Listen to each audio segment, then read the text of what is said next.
Today, I'm going to show a 2019 drama, horror, mystery film called Girl on the Third Floor. Spoilers ahead. Watch out and take care.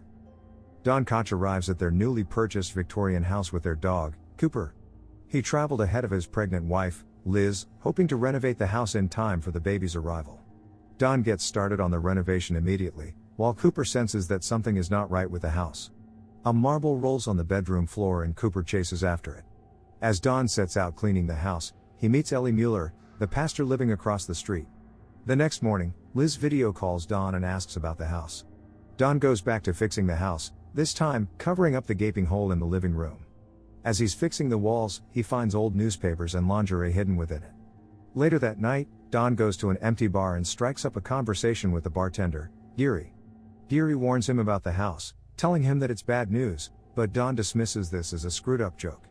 When he gets home, he explores the house looking for the dog while a haunting figure looms behind him. He eventually finds Cooper and settles in for the night after his call with Liz. He goes to a BDSM porn site to have some fun, but Cooper distracts him.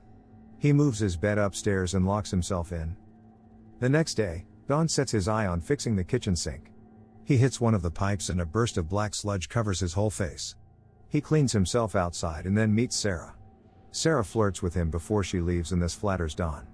He continues to experience weird stuff in the house, with the haunting presence following him around. As he tries to paint one of the bedrooms, he spots Cooper outside with Sarah. He invites Sarah inside for a smoke, and after a flirtatious back and forth, they have a hot fling in Don's bedroom. Cooper is left outside, barking aggressively at a shadow looming at the end of the hallway. Just as Sarah leaves, a thundering crash erupts from upstairs. Don checks out the bedroom and sees that the ceiling has caved in. He inspects the attic and is shocked to see a viewing box structured on top of the bedroom.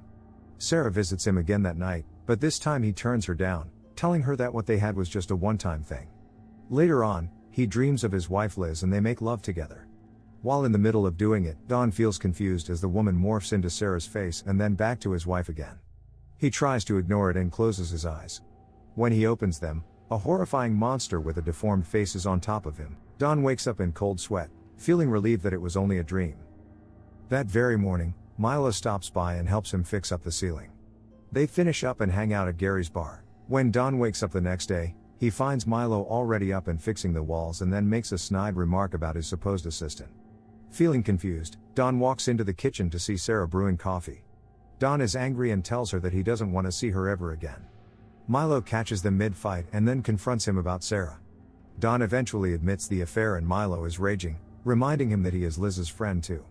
Don walks out with Cooper and Milo goes back to fixing the walls. He hears a faint giggle and looks around to see a marble rolling by. He follows the marble to the basement and is surprised to see Sarah. He tells Sarah to leave before Don finds her, but she surprises him with a hammer to the face. He manages to crawl his way back to the stairs and sees the deformed woman on top of the landing. He's frozen in terror as Sarah lands a finishing blow to his head. When Don comes home, he assumes that Milo has gone away. He continues with work and calls Liz. During their call, Liz spots a woman walking behind him. Don is frightened, knowing that he's alone in the house, and he sets out to look for the intruder. As he reassures Liz, he spots the back door wide open. The very next day he installs new locks on the doors and adds security cameras. Their neighbor, Ellie, interrupts his work to check on him and give him encouraging words. The haunting doesn't stop that night as a marble lures Cooper downstairs. It follows the marble to the basement and sees Sarah, unaware of its impending doom. When Don wakes up, Cooper is missing. He looks for the dog around the house and finds it chopped up, its bloody parts in the dryer. Don immediately calls the police, but they don't take it seriously. Don later sees Sarah in the living room that night. He apologizes to her and tells her that he has a surprise for her in the kitchen. Just as they enter the room, Don strikes her on the head with a hammer. Coldness takes over his body as he cleans up the blood on the floor. He wraps Sarah's body and binds it with duct tape, dragging it all the way down to the basement. He stuffs the body within the walls and starts covering it. Suddenly, a call interrupts his work. It's Liz asking him why Milo has been trying to call her. Don is finally tipped over the edge. He lashes out at his wife and then hangs up. When he goes back to the basement, Sarah's body is gone. Don runs around the house and hears giggling coming from the attic. He goes up, investigating further, and finds a false wall. He breaks it down and sees another compartment, its walls filled with disturbing children's drawings. At the end of his wits, Don drills a hole on the wall and sneaks in a camera. He sees the drywall, dirt, and dust, and then he sees something else. The disfigured woman appears, its mouth with 1,000 teeth snarling at him. He runs to the living room and begins smashing the walls, revealing a bloody cavity within it. With each strike, he reveals the secret of the house. As another hole opens, he sees Milo's dead face pop out. He hears another giggle and sees an eye peeking through another hole. He then opens his phone and receives a photo message from Sarah giving him the finger. As he turns around, one of his cabinet drawers opens and the disfigured woman emerges. Her face is slashed wide open with her teeth hungry for blood. A marble drops down to the floor and makes its way under Don's skin. He screams, feeling the pain erupt from his body. He runs to the bedroom and grabs a cutter, tearing his shin open to get the ball out.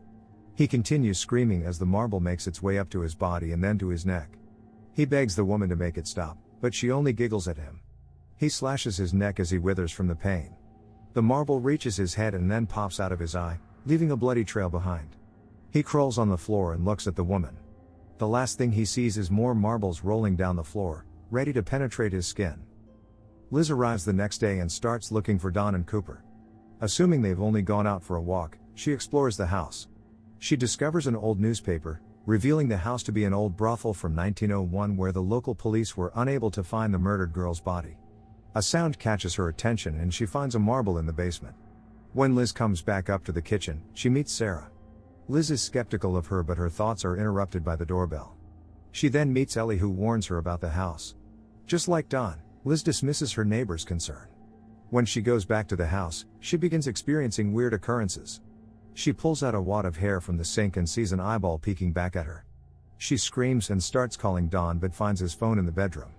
Feeling worried, she seeks out Ellie's help. Ellie then tells her that the house has a habit of testing the men who live in it and warns her again to stay away from the house. When Liz goes home that night, she experiences a bizarre vision from the house's past. The home is suddenly filled with men in suits. She explores the house looking for Don, but she's ushered into the viewing box in the attic. From there, she witnesses the show of a woman engaging in aggressive sexual activities with a man wearing a grotesque costume. As she turns to look around in the attic, she spots a young child making a drawing on the wall. The same grotesque man approaches the child and gives her a bag of marbles. Liz runs down and finds the house back to its normal state. She then faces Sarah at the stairs, who reveals to her the house's terrifying secret. It turns out that the deranged woman was an innocent girl that the brothel owner used and killed. Sarah was also another victim of these men. She lunges at Liz with a cutter, but she manages to barricade herself in the bedroom.